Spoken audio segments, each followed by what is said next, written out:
Hello, everybody. How are you? I am so happy to see you all here. It is week 3 of virtual learning. I can't believe that I'm even saying that. It feels like the weeks we've been online have flown by, but it does feel like a long time since we've been at school and we've all seen each other. So I am really thankful for any time that we can get on our computers or our tablets or our phones and connect like this, where you can watch a video of me, and I can't tell you how much I love the pictures you guys send, the videos you guys send, the little messages that you type and post in our classroom. I have never been more excited to check my email to see messages from you guys. I love to see it. I love to stay connected with what you're doing and what's going on with you guys at home. I miss you all very much. I hope you had a nice long weekend with your family. We did not have instruction on Friday or Monday, so it was a long weekend. I'm sure that everyone had some special family time over the weekend, and I hope that you enjoyed it. It is a beautiful day outside, so for my week 3 book, I wanted to read to you guys outside again get outside as much as we possibly can. So far, I have been able to film most of my videos outside, which has been lovely. So I want to show you guys this book. Veda actually got this book this past weekend. It is called Ada Twist Scientist. And now I know Mrs. Cashmere, our librarian, she loves these books too. You may have read some of the other ones. There's Iggy Peck, Architect, Sophia Valdez, Future Prez. We love these. Oh, Rosie Revere, Engineer. How could I forget that one? We love that one too. So if you've read this book before, you'll probably enjoy hearing it again. If you've not read it, I hope that you enjoy it. So Ada Twist in this book, she asks a lot of the questions that I love to ask to work on our speech and language skills. She loves the who, the when, the where, and the why questions. She's a scientist, so she loves to question things. So she uses the power of talking to find things out about the world around her. And I mean, I'm not a scientist, but I feel like that's kind of what we do in speech too. So I love this book, and I thought it would be a good one to share. Okay, so let's get started. Here's the cover. Look how cute she is. She has her goggles on and her little laboratory gloves. She's got her pencil. She's ready to make some notations about her findings. Her brother's over here like, I don't know if she's supposed to be writing on that, but all right, so let's open it up. Let's get started, guys. Okay, Ada Twist Scientist. Ada Marie said not a word till the day she turned 3. She bounced in her crib and she looked all around, observing the world, but not making a sound. She learned how to climb and made her big break with a trail of chaos left in her wake. She ran through the day chasing each sound in sight and didn't slow down till she conked out at night. There she is. How cute is she? Look at that. She busted out of that crib, made a mess of her room, and here she is over here. And look, there's that brother again saying, oh, I don't know if it is supposed to be doing that. Let's see. Okay. Her parents were frazzled, but tried not to freak as Ada grew bigger and still did not speak. Clearly, young Ada, with lots in her head, would have something to say when it ought to be said. So here's her mommy and daddy over here. Whoops. They're taking a look at their sweet Ada over here. They're thinking, well, when Ada's ready, she'll probably talk. Look at her. She's already doing investigating, isn't she? That's just what happened when Ada turned 3. She tore through the house on a fact-finding spree. She climbed up the clock just as high as she could. Her parents yelled, "Stop!" as all good parents would. Ada's chin quivered, but she did not cry. She took a deep breath and she simply asked, why? Look at that. Her parents are so worried. They're yelling, "Stop!" There's that brother again, just pointing at Ada, always doing her wild things. She's up on top of a clock. Now, what do you think your parents would say if you were up on top of a clock like this? You think they'd yell stop just like Ada's parents did? I bet they would. Look at her up there. That's called have you ever seen a clock like that? That's called a grandfather clock. It has these big chimes inside. They chime sometimes on the hour or at certain times of the day. I mean, if she was up that high, she'd be way taller than me, way taller than the grown-ups that live in your house. So yeah, most people would yell stop if they saw that. Why does it tick? And why does it talk? Why don't we call it a granddaughter clock? Why are there pointy things stuck to a rose? Why are there hairs up inside of your nose? She started with why, and then what, how, and when. By bedtime, she came back to why once again. She drifted to sleep as her dazed parents smiled at the curious thoughts of their curious child, who wanted to know what the world was about. They kissed her and whispered, "You'll figure it out." Look at all these questions. And I know that all of you ask lots of questions like this. Why? Why is the sky blue? Why do we go to bed? Why do we go to school? Why do I have to take a bath every day? Why do we eat food? Do dogs dream? Do dogs have to go to school? I know that all of you ask wild questions like that all the time too. Ada reminds me so much of all of you. Look at that. And sometimes even if you don't ask those questions out loud, you guys are walking around investigating all those things, trying to figure them out. That's what I love about all of my students. You guys are always figuring things out. Her parents kept up with their high-flying kid, whose questions and chaos both grew as she did. Take a look at this.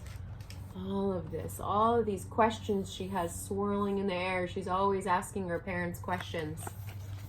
Look at all this. They're trying to explain it to her, but they can't even keep up. Ada, she's just got so much to say and so much to ask. I love it. She's so cute.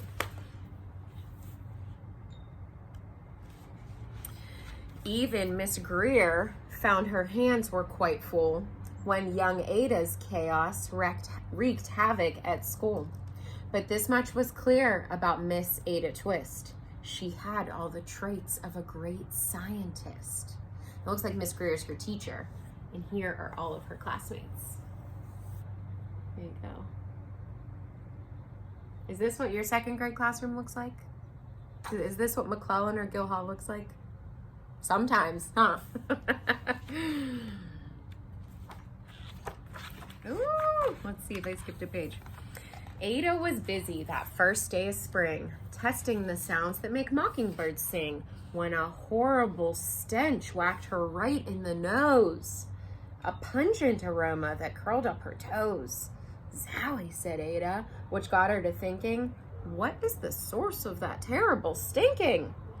How does a nose know there's something to smell? And does it still stink if there's no nose to tell? She's getting deep here. She rattled off questions and tapped on her chin. She'd start at the start, where she ought to begin. A mystery, a riddle, a puzzle, a quest. This was the moment that Ada loved best. Look at that. Look at all of those items she uses when she's doing all of her studying. That. There's so much to look at in these books too. So many little things to look at on the big pages. Ada did research to learn all she could of smelling and smells, both the stinky and good. One hypothesis Ada thought could be true. The terrible stink came from Dad's cabbage stew. She tested and tested, but soon Ada knew it was time to come up with hypothesis 2. Look at that. You might hear that word from your science classes or from any of your classes. A hypothesis is an educated guess. So when you don't know the answer to a question, you come up with a hypothesis, something that you think might be the answer. And then you test it out. She's doing a lot of testing there, isn't she?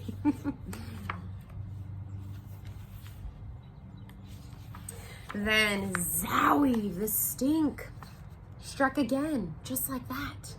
Hypothesis 2, it's caused by the cat. The cat couldn't make such a stink on its own. It needed perfume and some fancy cologne. So young Ada tested. The test was a flop. She started again, but her parents yelled, "Stop!" Can you tell me why her parents yelled stop? So over here, she's got her whole laboratory set up. She's doing all kinds of testing. But what was she about to do? She was gonna put that cat in the dryer. Do you think your grown-ups would yell stop if they saw you do that? I know if I saw Bo and Veda do that, I would definitely probably yell stop too. I have to take this cover off. It's just flopping all over the place. Okay. Ada Marie, to the thinking chair now by the time we count 3. Okay, now there's 2 things I have to say about this. First of all, when grown-ups say your first and middle name, that's usually a sign that maybe they're not quite so happy. And number 2, what's a thinking chair? Do you think that's like a nice name for a timeout chair? I think that's what that is. Enough, said her mother. That's it, said her dad.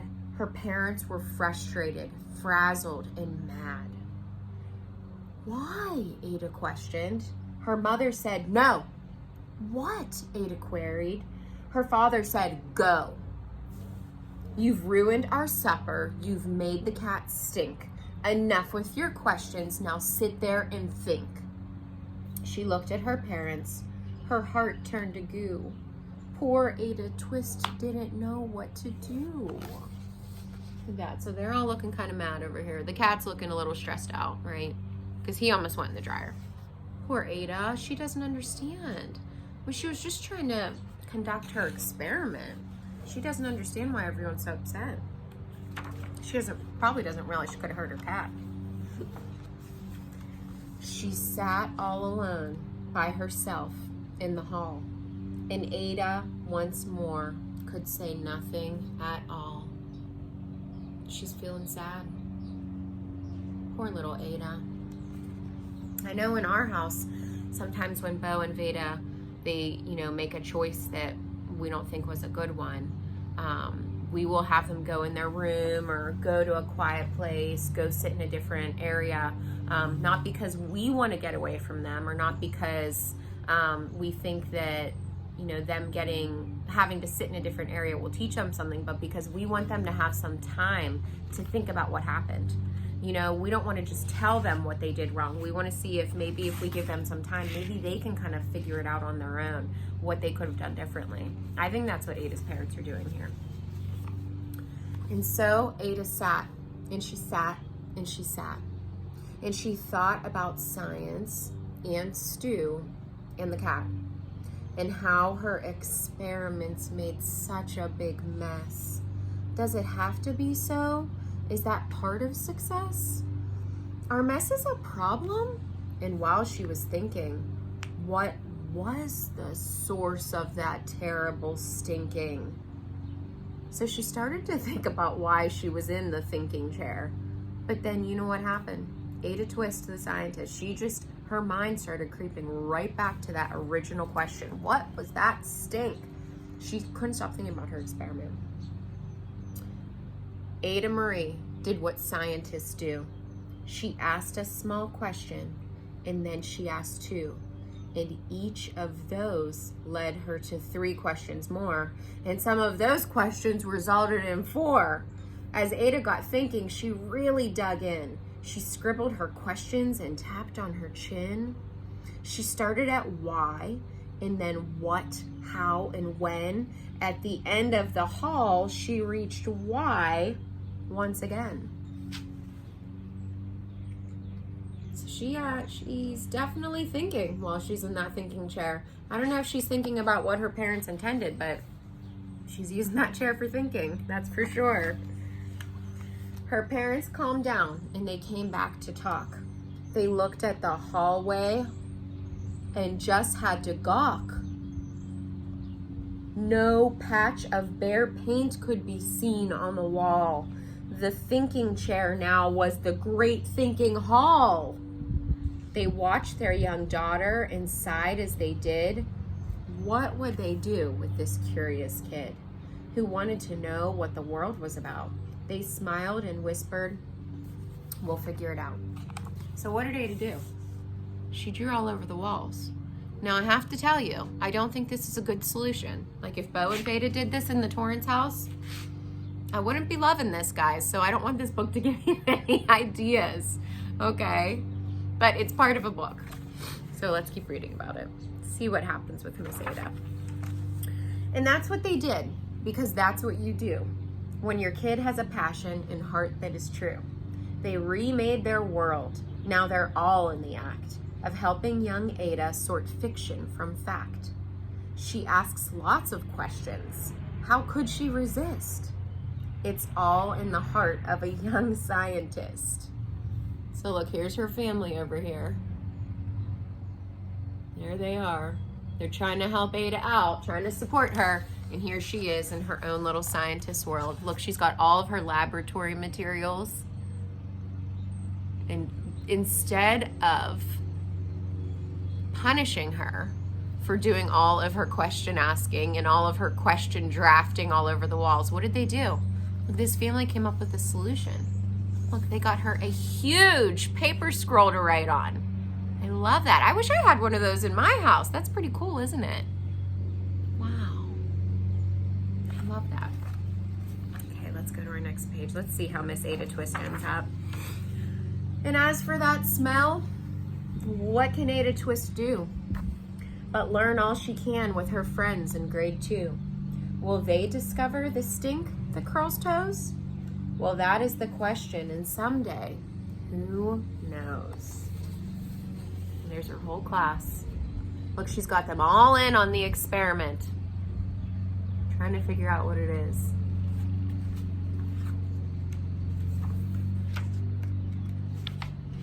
And that was it. That was the end. I turned to see if there was one more page. But you know what I want to show you? If you've ever read any of these other books, the author puts all of the characters in each book. So this book is Ada Twist Scientist, but look who this is right here. That is Rosie Revere, Engineer, right? And down here is Sophia Valdez, Future Prez. And is that, oh no, right here, Iggy Peck, Architect. So I love like all of her, you know, all of the kids from the other books from the same author, they're always in the pictures. That was really cool. I love that. So, you know, I love how in the beginning of the book, it seemed like Ada asking all those questions was a problem. But what her family did was they said, no, it's not a problem at all. This is actually what Ada's so good at. And we can't let it be a problem. We have to make it a solution. I just love that. They took like the thing that was really special about her that in the beginning seemed, you know, like, what are we going to do? She's writing on the walls. She's turning our house upside down with her experiments. You know, it seemed like this really crazy problem they had to figure out. But what they did instead was they figured out how to make Ada successful with it. I just love that. I don't have any big speech lesson to tie in here. I just thought this was the cutest book, and I bet all of you are getting super creative at home with the things, you know, that you like to do. Look at their teacher, to occupy your time. And this book just reminded me of all of you at home, you know, whether you like to conduct science experiments or, you know, you love to get to the next level in your video games, or if you're getting creative in the kitchen. I bet a lot of you are doing art projects like you've never done before at home. Now that spring is coming, you can, you know, investigate outside and explore your yard or maybe in the neighborhood around you. And I want to share this because it just reminded me of all of you. Look at all these cute kids, just like you guys. Well, I hope you have a wonderful week 3 of virtual learning, okay? I certainly enjoy preparing all of your speech lessons. I love filming the videos. I love finding things that I think you guys will have fun doing at home with your family. And so I hope that you guys are enjoying it too. I certainly miss all of you, but like I said, keep those messages coming my way. They truly brighten my day. I love hearing from you guys. So have a great, wonderful day, my friends, and I will talk to you soon. Bye.